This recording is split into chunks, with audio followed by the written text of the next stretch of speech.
Oke, terima kasih rekan-rekan semua. Ini di hari Minggu pagi, di hari libur, kita kumpul bersama untuk diskusi. Ini lebih kepada share pengalaman nyata mengenai apa yang dilakukan di JJ Jahra Excellent Farm dalam menerapkan pertanian terpadu.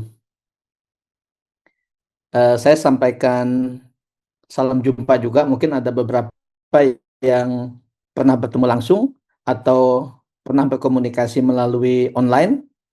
Jadi pada kesempatan ini mungkin kita bisa sambil diskusi mengenai materi pertanian terpadu. Jadi kalau bicara JJ Jahra Excellent Farm sendiri mungkin ada yang kurios ya, ada yang ingin tahu ZZ Jahra itu apa. ZZ Jahra itu diambil dari nama ZZ Fafai, putra sulung saya, Vivian Aulia Jahra, putri bungsu saya. Kemudian Excellent Import Tama Crescendo itu adalah perusahaan tempat saya bekerja atau Excellent Group. Jadi JJ Jahra Excellent Farm, ZZ, Zahra, dan Excellent. Jadi memang diniatkan namanya Excellent supaya lebih dari sekedar rata-rata, tapi harus bisa sebaik mungkin. Jadi kalau bicara perjalanan ide, pertama kali saya memulai JJ Jahra itu mulainya dari 2 petak sawah dan rumah kabin. Jadi saya bekerja sehari-hari itu sebagai staf IT, sebagai tenaga kerja di bidang IT di perusahaan yang saya bangun, itu yaitu PT Excellent Import Tama Crescendo. Sekitar tahun 2018 saya ditawari sawah sebanyak 2 petak. Jadi ada keluarga yang menawari sawah sebanyak 2 petak karena ia ingin berangkat umroh, tapi kalaupun dijual, inginnya dijual kepada orang yang ia kenal. Jadi kalau misalkan tidak dikenal, mungkin satu waktu ingin main ke situ jadi agak susah. Jadi waktu itu saya yang bekerja di bidang IT, kemudian tinggal juga di Bekasi, lokasi sawahnya ada di Karawang. Saya pikir ya buat apa? Karena kalaupun saya investasi, saya akan lebih memilih mungkin investasi yang sifatnya digital, ke saham, reksadana, kemudian ke sukuk, obligasi, dan lain-lain gitu. Tapi waktu itu saya disampaikan oleh Kicen adik saya itu, katanya tempatnya itu udaranya bersih, kemudian airnya juga masih bersih. Jadi saya tertarik. Kemudian ini foto-fotonya adalah foto waktu awal-awal mulai ada. Jadi saya waktu itu pilih ada sawah, kemudian kita bisa ngariung. Kemudian saya pikir boleh juga nih, eh, mungkin kita ini orang biasa yang beda sama orang-orang yang sudah punya modal, kapasitas, dan lain-lain. Tapi saya pikir kan tidak ada salahnya. Kalau kita punya sawah di Karawang, meskipun itu 1 atau 2 petak, kita bikin gubuk di situ, kemudian kita main bermalam di situ. Saya pikir wah keren juga. Jadi saya ingat dulu saya pernah baca buku itu cabin house gitu. Jadi istilahnya mungkin saya bisa bikin gubuk itu disebut namanya rumah kabin. Jadi saat kesorean kita capek mau pulang ke Bekasi atau ke tempat tinggal kita, kita bisa nginep di situ dengan tempat yang kita bangun semampunya kita gitu. Itu mulai awal muasalnya JJ Jahra dimulai.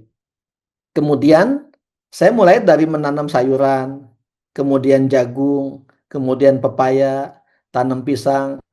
Yang apa yang ada di pikiran ya kita tanam. Mungkin bentuknya nggak keruan, tapi ya itu kita lakukan apa adanya semampu yang kita pikirkan. Kemudian karena tempatnya dekat dengan sawah, saya juga mulai beternak bebek. Nah, saat saya beternak bebek, berarti kan kebutuhannya ada nih, kebutuhan pakan. Saya integrasikan dengan padi. Dari situ saya belajar banyak. Di sela-sela waktu pekerjaan saya sambil lihat-lihat tulisan mengenai pertanian, kemudian juga masuk ke komunitas di Facebook atau di internet, atau misalkan lihat YouTube. Nah, salah satu yang saya lihat adalah eh, videonya Pak Bayu Diningrat. Nah, Pak Bayu ini sering menjelaskan mengenai konsep pertanian sampai tertarik sih.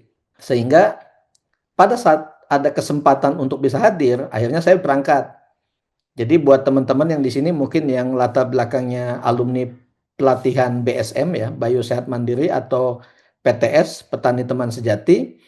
Saya waktu itu di sekitar 2 tahun yang lalu, saya berangkat ke Telomoyo Magelang selama 2 hari mengikuti pelatihan pertanian terpadu dengan Pak Bayu.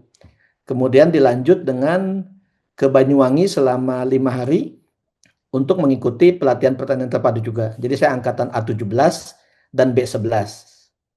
Dari situ saya ada 2 hal yang buat saya itu mind blowing ya.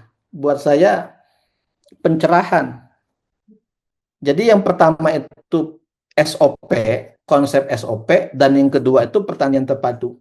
Jadi Pak Bayu itu dalam pengajarannya sering menjelaskan menggunakan SOP. Jadi kalau kita menanam padi, itu kita bisa tahu kapan seharusnya dimulai pengolahan tanah.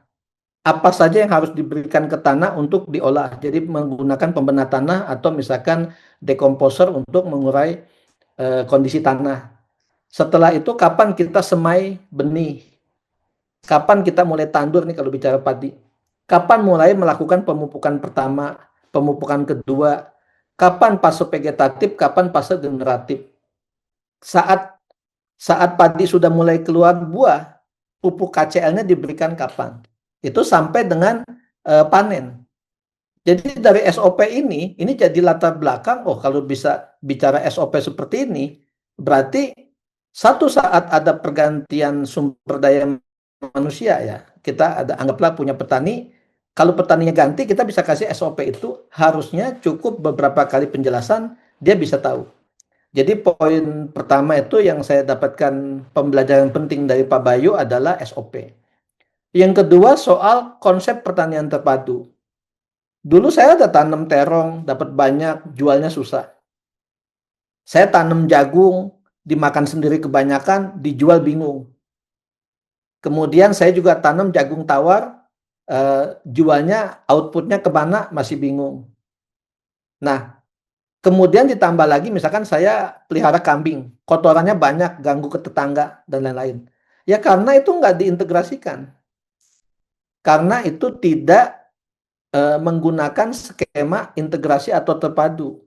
Jadi 2 hal itu waktu itu Pak Bayu sampai bilang kita akan ada di posisi seringkali rugi atau dalam kondisi sulit kalau pertaniannya itu sepotong-sepotong. Kita tanam melon saja. Akibatnya kita pontang-panting untuk biaya misalkan pupuk AB mix-nya. Kita tanam semangka, kita tanam jagung, tanam apapun, itu kalau dia tidak diintegrasikan agak repot gitu.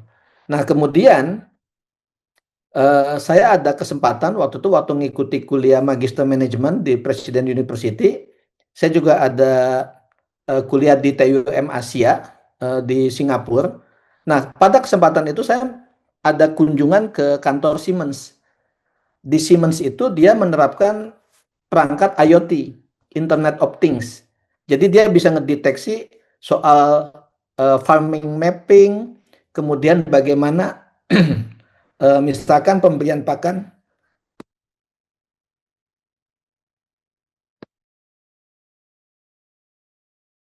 Sorry. Jadi bagaimana kalau misalkan kita menggunakan perangkat untuk tepat guna dalam memberikan pakan untuk ikan dan lain-lain. Nah, pada saat kuliah di Singapura itu, termasuk kunjungan ke TUM dan ke Siemens, itu disampaikan mengenai konsep circular economy. Jadi waktu saya dengarkan konsep circular economy itu seperti apa? Ya misalnya, kalau kamu beternak sapi, kotoran sapi itu harusnya diolah jadi pupuk atau diolah jadi apa? Nanti dari pupuk dikasih ke tanaman, dari tanaman dijadikan pakan untuk si sapi gitu. Dalam pengertian saya, loh ini kan sama saja dengan konsep pertanian terpadu yang disampaikan oleh Pak Bayu. Jadi itu berarti selaras. Apa yang disampaikan Pak Bayu di sisi pertanian, ya dalam konsep manajemen modern disebutnya circular economy.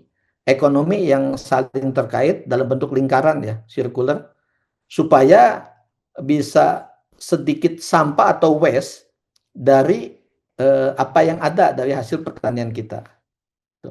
Nah, ini yang kemudian mendasari pada penerapan konsep pertanian terpadu. Masalahnya, kadang kalau kita nuruti keinginan, kita ini pingin semuanya itu dilakukan. Ada yang bilang, tanam anggur bagus loh, tanam anggur.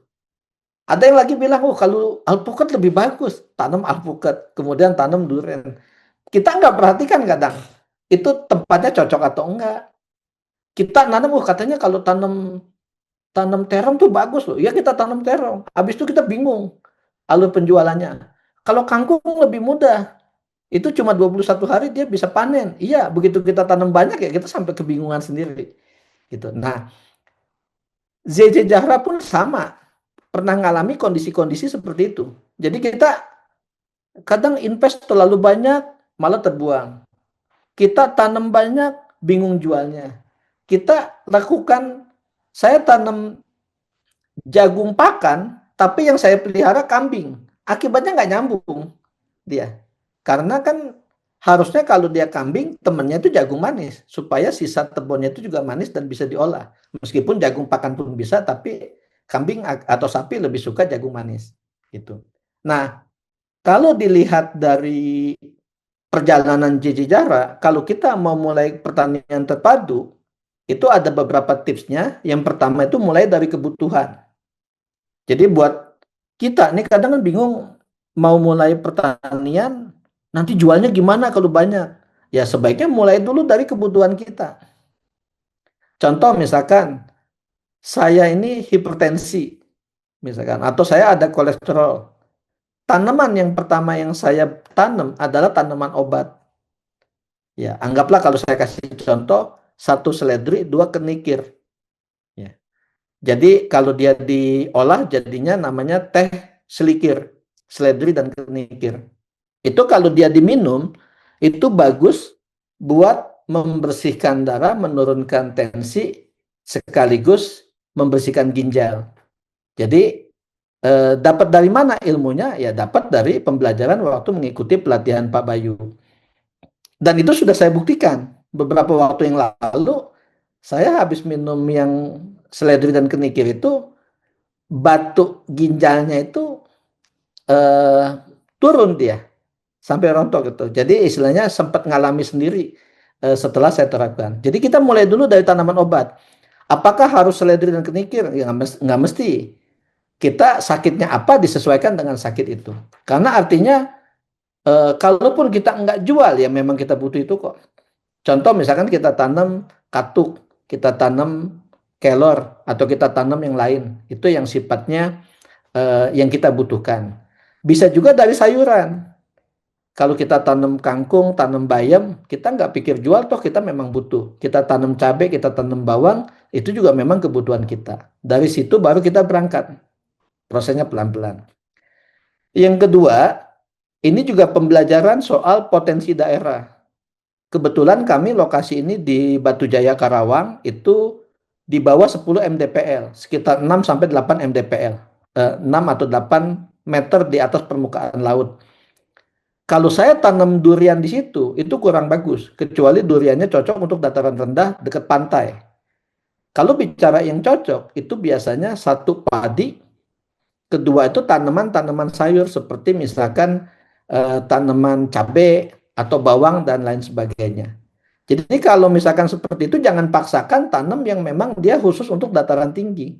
Lebih baik disesuaikan. Sama halnya kalau kita di dataran tinggi, jangan tanam tanaman yang di dataran rendah.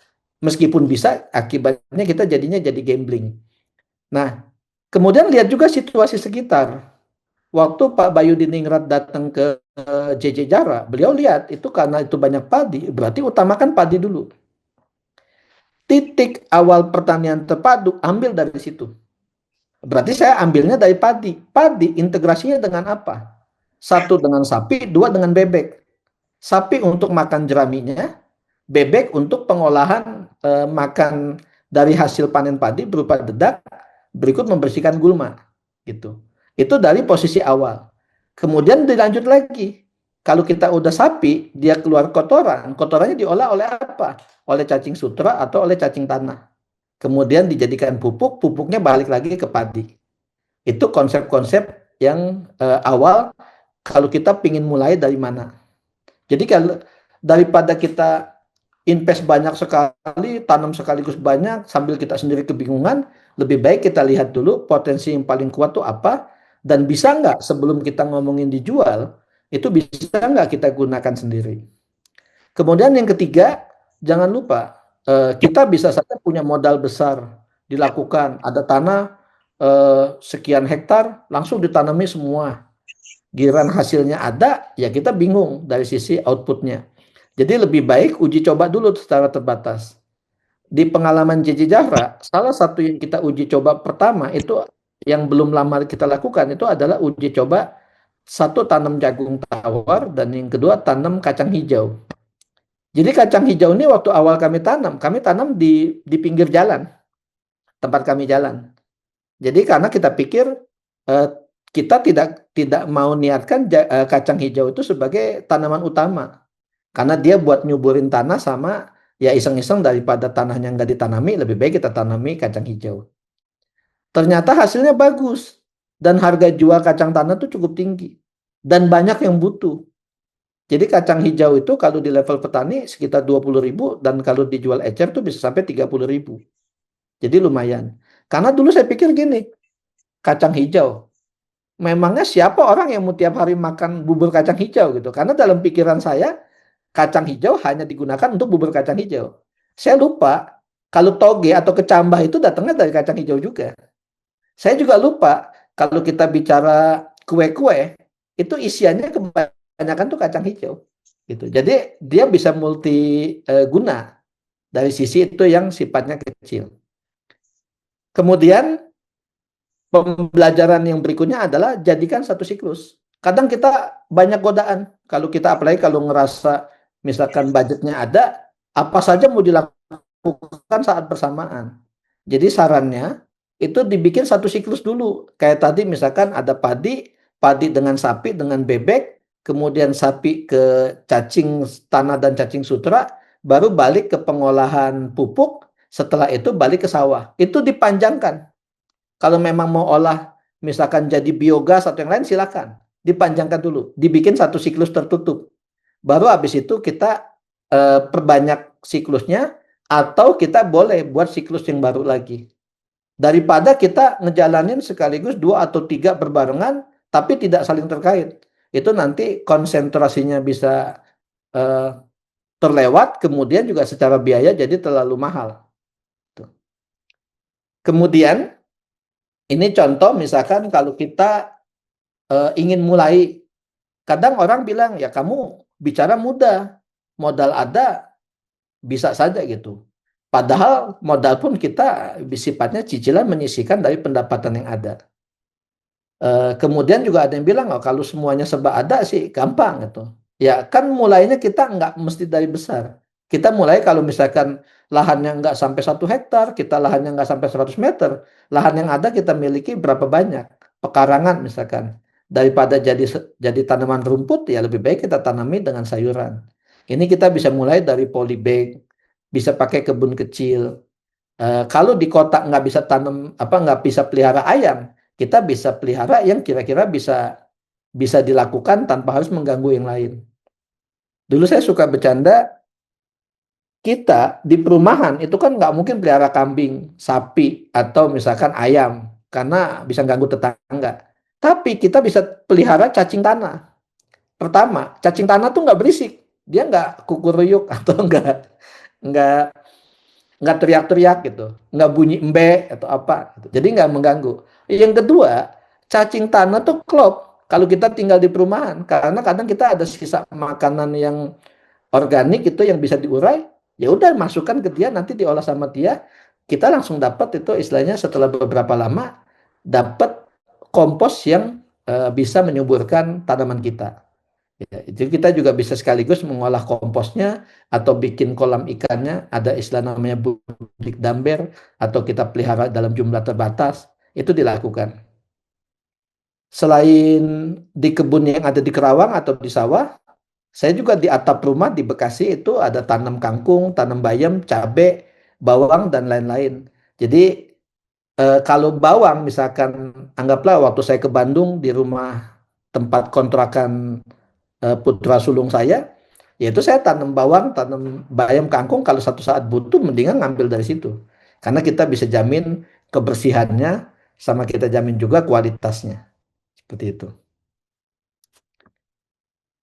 Kemudian kalau bicara apa yang dilakukan di JJ Jara, jangan bayangkan JJ Jara ini udah komplit, udah lengkap, udah gimana ya. Kita ini sambil jalan, kalaupun kita memberanikan diri melakukan webinar, itu lebih kepada share pengalaman. Jadi yang kita lakukan, pertama kita pilih dulu tanaman utama. Dari pengalaman-pengalaman JJ Jara, dulu JJ Jara tanam semangka, melon, terong, kemudian pepaya dan lain sebagainya. Akhirnya kita pilih sesuai dengan yang direkomendasikan oleh Pak Bayu, yaitu salah satunya pertama adalah padi, kedua jagung. Jagung itu jagung manis dan jagung tawar karena kami pelihara kambing, sapi, dan ayam. Kemudian kacang hijau, tadi yang sudah saya singgung sebelumnya. Dengan cara ini konsentrasi kita bisa lebih fokus. Yang lain kalau kita mau tanam sayur boleh nggak? Boleh saja, tapi itu niatnya bukan utama, lebih kepada kebutuhan keluarga. Kemudian kita integrasikan bertahap. Kita pelihara ayam dalam jumlah terbatas. Konsepnya ya kita pakai 10+1 dulu. Kita upayakan dia bisa mandiri pakan. Makanya kita tanam jagung tawar. Kita giling sendiri. Saat kita belum punya mesin giling, ya kita pipil sendiri, kita tumbuk. Kan nggak apa-apa. Kalau kita isinya cuma berapa kilo, kita nggak perlu mesin. Setelah jumlahnya cukup banyak, baru kita bisa investasi mesin. Nah, dari situ saya bisa dapat jagung untuk pakan utamanya si ayam. Ditambah dedak dari sawah, berarti paling nggak 2 komponen udah terpenuhi. Kalau saya mau tambahkan dengan protein, misalkan olahan dari keong, itu keongnya saya ambil dari sawah. Karena kan keong jadi hama di sawah. Lebih baik saya ambil, saya olah, saya berikan jadi campuran pakan. Kemudian kalau mungkin yang lihat di gambar tengah, ini ada kuteja ya. Kunyit, temulawak, jahe. Kita juga ikuti. Kunyit kita tanam, temulawak kita tanam, jahe kita tanam. Hasilnya itu dibikin jadi jamu untuk ternak. Supaya bisa meminimalisir cacingan, meminimalisir penyakit, atau kalau pas musim hujan kedinginan, itu bisa diminimalisir. Ditambah lagi nanti kualitas daging ayamnya pun atau daging ternaknya itu jauh lebih enak. Kemudian investasi peralatan yang kami lakukan, waktu pertama kami tambah sawah, tambah sawah, tambah sawah, dan saat kita ingin melakukan proses pengolahan lahan, kita terhambat karena kita nggak punya traktor. Jadi akhirnya kita nabung setelah beberapa kali panen untuk membeli traktor. Buat yang punya modal besar, mungkin beli traktor ya tinggal sekarang bilang besok udah sampai. Tapi kalau buat kami ya kami mesti nabung dulu beberapa kali panen, baru kami lakukan. Itu pun diperhitungkan secara secara imbal hasilnya memadai atau enggak. Gitu. Jadi kita investasi itu enggak apa-apa asal masuk akal. Kadang suka ada yang salah mencerna pembelajaran dari Pak Bayu Diningrat itu dibilang mulai dari yang ada. Iya, mulai dari yang ada tuh kalau kita nggak punya modal apa-apa, mulai dari yang ada. Kalau misalkan kita ada modal, apalagi luasan lahannya cukup luas, misalkan kita punya lahan sampai 4 hektar atau 8 hektar, 10 hektar, ya kalau kita lakukan manual semua pasti repot sekali. Gitu. Itu bahkan sampai saya validasi waktu Pak Bayu datang ke kebun, saya tanyakan itu dan Pak Bayu bilang, itu contoh yang Pak Bayu sampaikan, penyiraman bawang. Supaya nggak repot ya bisa pakai sprinkler. Itu nggak apa-apa, karena itu sifatnya investasi yang memang sesuai dengan kebutuhan. Jadi kalau dulu bicara bisnis, saya pernah dapat pembelajaran dari mentor bisnis tuh gini. Dia tanya ke saya, kamu pilih mana? Modal 100.000, dapatnya misalkan 1 juta, atau modal tidak modal dapatnya 100.000, modal 100.000 dapat 1 juta, atau modal 5 juta bisa dapat 10 juta. Orang kebanyakan nalarnya tuh dia lebih baik tanpa modal dapat 100.000. Kalau kita nggak punya apa-apa ya kita start dari situ. Tapi kalau kita punya modal kan nggak apa-apa. Kalau kita punya modal ya kita modal 5 juta. Potensinya bisa dapat 10 juta kan nggak apa-apa. Nilai keuntungannya jauh lebih besar. Ya meskipun tentu saja dilakukan dengan hati-hati. Yang terakhir, JJ Jahra juga terpikir untuk menggunakan aplikasi Sajara yang nanti akan dijelaskan lebih detail di berikutnya. Nah, apa yang melatar belakangi inspirasi pertanian modern dalam bentuk sistem? Jadi yang pertama, saya punya kawan, itu Pak Pierre namanya, alumni senior di BSM atau PTS di Malang, tinggalnya di Malang. Beliau punya pabrik, karyawannya 2.500-an, dan beliau menerapkan sistem pertanian terpadu untuk konsumsi karyawannya. Nah, saat diskusi dengan saya via telepon, Pak Pierre ini usianya sudah cukup lanjut. Jadi Pak Pierre bilang bahwa ia punya sistem yang bisa cek bebek bertelur berapa hari ini, kemarin berapa, minggu lalu berapa, itu bisa dicek sama dia. Kemudian kapan mesti dipupuk, ini ayam kapan bertelur, itu sapi dulu beranak kapan, sekarang usianya udah berapa lama. Dia punya sistem seperti itu. Sampai dengan waktu panen nih, kapan waktunya panen sayur, waktunya panen padi, gitu. Itu dia punya catatan, pakai sistem yang dia buat. Dan kalau saya minta ya saya nggak enak hati, karena kalau diminta kan itu catatan internalnya beliau. Jadi waktu itu saya pikir, wah bagus juga kalau punya sistem seperti itu. Yang kedua, saat saya mengikuti pelatihan bawang merah di Brebes, waktu itu seminggu kami ke Brebes untuk belajar bawang merah, itu saya melihat pihak Argo Pundi itu punya aplikasi. Itu bisa mendeteksi kalau kita tanam tanggal 1 Mei, itu waktu pemupukannya kapan? Waktu treatmentnya kapan? Nanti sebelum ditutup saya akan kasih share contoh aplikasinya seperti apa. Gitu. Kemudian yang ketiga, pengalaman pribadi. Saya tinggal di Bekasi, kebun dan sawah itu ada di Karawang. Kadang ngatur pegawai itu kan nggak mudah. Saya nggak tahu apa yang dia lakukan di sana. Saya nggak tahu apakah hasilnya sesuai atau enggak. Gitu. Nah, dari tiga hal itu, ditambah dengan hal terakhir, latar belakang IT saya juga petani, saya pernah ikut pelatihan, saya dapat masukan-masukan tersebut, dan saya ada eh, latar belakang di sisi manajemen. Nah, itu yang akhirnya mewujudkan sampai akhirnya menggunakan sistem aplikasi Sajara. Nah, Sajara ini alat bantu, dia itu bisa untuk catat, bisa untuk pantau, kemudian dia bisa diintegrasi, bisa untuk buat laporan. Nanti penjelasan soal Sajara itu akan didetailkan lebih detail oleh rekan saya nanti Mas Ari Rizwan. Kemudian dari sisi ini, kita bicara peluang usaha. Apa saja sih peluang usahanya? Ya udah jelas, pertama dari hasil panen. Hasil utama tuh dari budidaya panen. Nah, kalau kita bicara penjualan, kadang ini kan salah satu masalah utama itu di sisi penjualan. Kita bisa terapkan semua pilihan yang ada. Bisa hybrid, ya. Jadi offline sama online-nya itu dilakukan. Jangan sekedar online saja atau offline saja. Contoh misalkan kalau offline, kami mendayagunakan ibu rumah tangga. Jadi ibu rumah tangga itu biasanya lebih pinter jualan ya.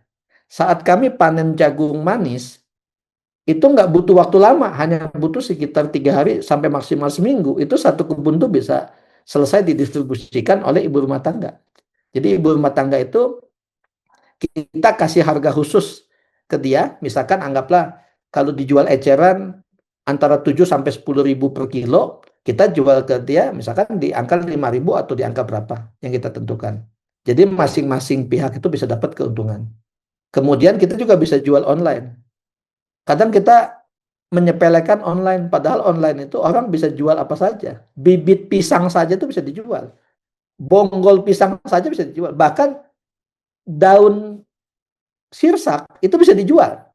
Yang buat kita mungkin lah itu pohon sirsak saya banyak, daunnya apalagi lebih banyak. Itu bisa dijual dan banyak yang beli. Kalau nggak percaya coba dilihat di Shopee atau di Tokopedia, itu banyak dan frekuensi pembeliannya juga banyak. Contoh kayak tadi pisang, tidak semua orang punya bibit pisang barangan, pisang raja bulu, pisang kepok kuning, itu juga peluang. Kan kita kalau pisang kebanyakan tuh mesti dipisahin anakannya supaya hasilnya bagus. Lah anakannya itu yang bisa dijual atau bisa dijadikan sebagai bibit kalau misalkan nanti ada peminat. Kemudian di JJ Jara tuh ada keluaran, adik saya kebetulan punya ternak kambing sampai seratusan, hasilnya adalah urin dan kohe kambing. Itu sebagian digunakan di kebun, sebagian lagi diolah, dijadikan sebagai pupuk kompos. Kemudian kami juga ada budidaya ikan, ekosistemnya pertanian terpadu. Kemudian ada yang menarik ini ada farm visit atau edukasi. Ini kebetulan sejak awal kita nggak ada niatan karena kita mikir JJ Jara ini kan eh, perusahaan kecil lah, apa usaha kecil. Jadi kalau misalkan sampai seperti itu khawatirnya nggak cukup gitu. Ternyata ada peminat, ada yang menghubungi kami, Pak bisa nggak kami kunjungan. Jadi waktu itu dalam rangka MPP, masa persiapan pensiun. Nah, mereka ingin berkunjung, kebanyakan kalau orang sudah pensiun, kalau ditanya apa yang diinginkan, biasanya satu bertani, dua beternak, ketiga itu melakukan kegiatan yang dia inginkan. Nah itu klop dengan bisnis pertanian terpadu. Nanti di bagian akhir kami ada program namanya Farm Visit, serta ada juga namanya kemitraan dan aktivitas produktif masa pensiun. Mungkin nanti bisa lebih detail dijelaskan di materi tersebut. Nah, ini contoh kalau misalkan farm visit apa saja kegiatan dilakukan, itu ada observasinya, jadi bisa lihat langsung aktivitasnya, kemudian prakteknya, simulasi, implementasi aplikasi, dan lain-lain saat itu istilahnya on the spot ya, atau in action saat dia dilakukan. Kemudian bisa juga praktek pembuatan pupuk organik. Kami ada gudang pupuk, ada juga pengolahan, mulai dari pengolahan, masukkan ke drum atau masukkan ke bak, kemudian apa saja campurannya, itu bisa dilakukan. Kemudian budidaya dan perawatan, pembuatan kuteja, kemudian perawatan kambing, kemudian skema kandang kambing. Kan dulu ada yang tanya ke kami, bagaimana memisahkan urin dan kotoran kambing? Saya bercanda bilang, ya kambingnya dikasih pampers. Terus apa yang kita lakukan? Pampersnya diperes satu-satu gitu. Dan ada yang percaya. Ya saya bilang bukan gitu. Itu dibuat alas bawahnya tuh miring. Jadi kandangnya dibikin panggung, kemudian dibuat miring. Nanti dia kotoran sama urinnya terpisah. Urinnya ditampung di jerigen atau misalkan di galon. Nanti mungkin kalau misalkan ada kesempatan bisa kasih lihat contohnya, atau kalau misalkan mau dilihat di Facebook JJ Jahra, saya juga suka share foto kandang kambingnya seperti apa. Nah, ini nanti detail penjelasannya mengenai farm visit saya akan berikan kepada rekan saya setelah pas di sesi materi ketiga. Jadi sebelum saya tutup, saya ingin kasih contoh, saya stop share dulu, saya akan share in action-nya.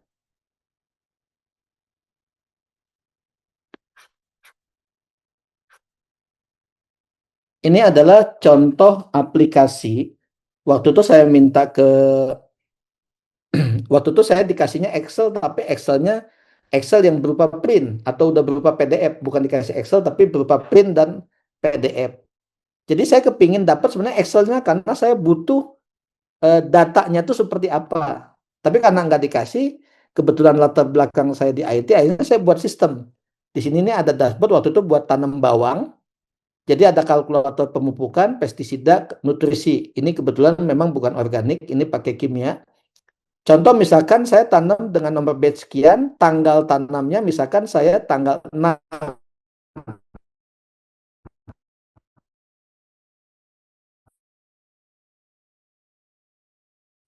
jumlah bibitnya 150 tuan lahan itu,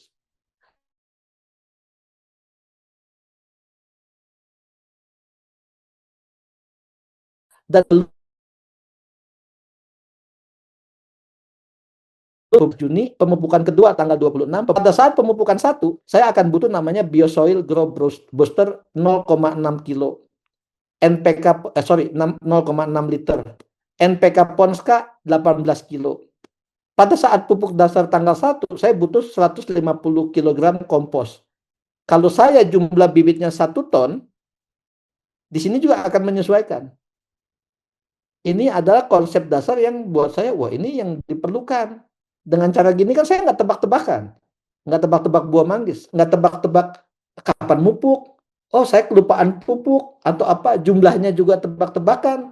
Kalau seperti ini kan udah ada kalkulatornya. Nah ini yang mendasari akhirnya dibuatkan sistem menggunakan Sajara. Jadi dengan cara gini kita jauh lebih mudah. Ini ada pestisidanya juga. Kalau pestisidanya pakai organik, kita tinggal sesuaikan. Kapan diberikannya, tanggal berapa aplikasinya. Jadi kita bisa langsung dicatat. Nah ini waktu awal, kita baru settingan kalkulator. Jadi dibilang nih, setelah saya print, saya kasih ke staf atau ke petani, jangan lupa ya, misalkan tanggal 25 Juni pemupukan kedua. Saya nggak bisa detect dia itu lakukan atau enggak. Nah, itu yang diperbaiki di sistemnya Sajara. Di sistem Sajara, ini di sebelah kanannya ada aplikasi Sajara. Saya kasih contoh seperti ini. Nah, di sini saya ada jadwal nih 9 menunggu verifikasi. Ini kalau saya klik, ini ada nih. Saya ngasih perintah ke tim saya namanya Bang Indra memindahkan 6 galon urin kambing ke rice bed kabin. Ini dikasih fotonya. Ini saya bisa cek, bisa verifikasi. Oh iya, betul sudah dipindahin, fotonya ada, saya tinggal verifikasi, klik. Kemudian ini contoh lagi, pengolahan bedengan sawah tanam kacang hijau. Bang Aep, saya pilih detail, verifikasi, oh ini pengolahan sawahnya, bedengan sawahnya. Kemudian pengolahan lahan jagung tawar. Saya verifikasi, ini bentuknya. Ya. Mungkin enggak, petaninya itu bohong. Dia foto yang udah kapan gitu, dimasukin lagi. Ya mungkin saja, tapi cepat atau lambat pasti ketahuan. Gitu. Di sini nih ada detail-detail pekerjaannya. Jadi ini contoh nih, panen kacang hijau, kemudian pembersihan apu-apu kolam kandang bebek. Ini untuk diverifikasi. Seperti ini. Ya. Sama pengolahan lindi MBG, ini Bang Adul menjadi pupuk cair. Due date-nya tanggal 24 Mei, udah dilakukan, ini tinggal diverifikasi. Ini hasilnya. Nah ini seperti ini contohnya. Kemudian yang kedua, contoh laporan. Ini ada siklus tanam panen, misalkan tanaman padi tahun 2025, batch-nya ini pandan wangi yang atas nama Irna. Ini dia bisa tahu, saya tanggal tanam 12 Agustus, panennya tanggal 13 November, lama tanamnya 93 hari, dari area sekitar 2.500 meter, saya dapat hasil panen 1,7 ton. Atau dari persentase performanya itu 110%. Di sini didetailkan, biaya tanamnya, perawatannya gimana, biaya panennya ini sewa sintoknya, mesin sintok itu mesin perontok, berapa, kemudian hasil panennya berapa, biaya berapa, sampai dihasilkan laba bersihnya berapa. Ini contoh misalkan dalam konteks kalau misalkan kita pas profit atau kalau pas kita rugi juga bisa kecatat juga. Jadi kita bisa lebih detail untuk catat-catat seperti ini. Kadang petani kok kerjaannya di HP terus atau di komputer terus, bukannya di sawah, cangkul atau apa. Ya kita kan sesekali. Kita tidak setiap saat, setiap waktu tuh ngeliatin ini. Ini kan dilakukan kayak tadi misalkan, saya memberikan tugas, ini di sini sekali saja. Misalkan tugasnya membersihkan greenhouse. Saya berikan kepada misalkan Bang Indra. Gini. Due date-nya kapan? Due date-nya tanggal 5. Seperti ini. Kalau dia berulang, itu tiap minggu atau tiap apa, ini ada harian, mingguan, bulanan, saya bisa berulang. Tapi kalau sekali saja, saya seperti ini, simpan. Udah, itu yang saya lakukan di malam hari sebelumnya. Atau misalkan saya lakukan tiap jam 7 malam. Jadi saya bisa ngecek nanti laporan dari si petugas. Nanti muncul di Bank Indra ini akan muncul, dia ada aplikasi Mobi, ini aplikasi HP, ini bisa muncul di sini. Apa saja yang harus dia lakukan. Ya, di sini. Jadi Bank Indra ini bisa lihat, oh dia ada yang tugas terlambat pembuatan kuteja, harusnya tanggal 30 Mei dilakukan. Kemudian bulan ini ada seperti ini. Kemudian dia bisa catat produksi telur, misalkan ayam kampung, batch sekian, telurnya ada berapa banyak, dimasukkan sama dia. Sampai dengan aplikasi keuangan. Jadi ini aplikasi keuangan dia bisa laporan. Ada kas kecilnya, ini bisa diupdate. Bang Aib beli bensin, beli stop kontak, atau bayar kelapa, atau yang lain, diproses menggunakan AI, nanti akan masuk ke daftar pengeluaran atau pemasukan, dia simpan. Nanti admin bisa verifikasi, hasilnya bisa ketahuan. Jadi ini bisa sangat membantu kita, kalau misalkan utamanya kita punya lahan lebih dari satu, atau lokasinya berjauhan. Mungkin seperti itu penjelasannya. Ini secara waktu saya melewati batas waktu, saya selesaikan dulu di sini. Saya kembalikan ke Mbak Ananda. Terima kasih. Assalamualaikum warahmatullahi wabarakatuh.